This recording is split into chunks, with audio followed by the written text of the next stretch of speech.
So, I just want to talk about identity and how that can be tied into many different things. And when one part of that is taken away from you, it can just be really challenging to work through that psychologically and emotionally.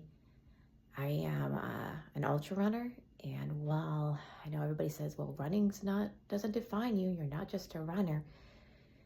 Running is a huge part of who I am, and I still need to acknowledge that and what that meant to me. And it wasn't just the physical act of running, which I'm now unable to do.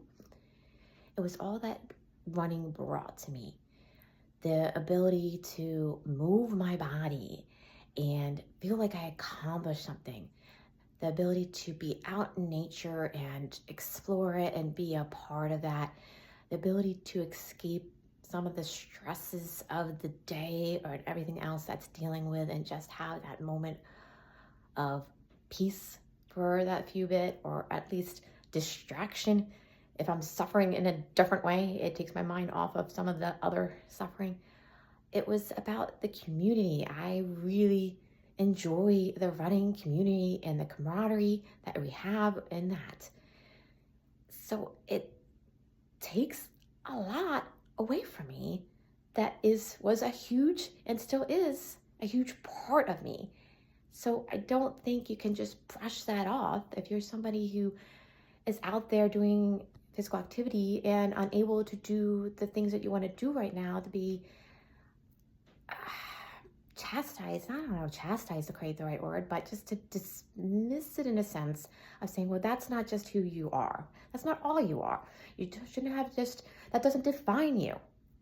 And while there's some truth in that, there's also some truth in that, the fact that it is a part of you, and it's a big part of you, and it's a part that you are mourning that loss.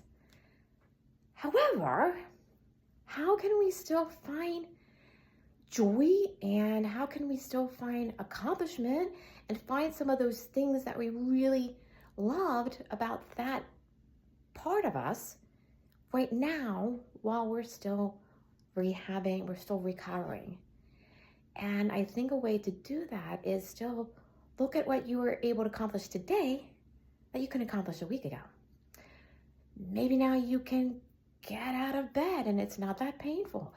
Maybe now you can start to go up steps, one step over a time. Maybe now you're able to fully straighten the knee, and find the community in those people that are around you, whether it's friends and family, or it might not be. You might have to kind of reach out to maybe some other communities, some other people that really understand it, maybe some Facebook groups or things like that. I know for me, I have a patient. She also, she had an ACL reconstruction about maybe 2 months or so before me.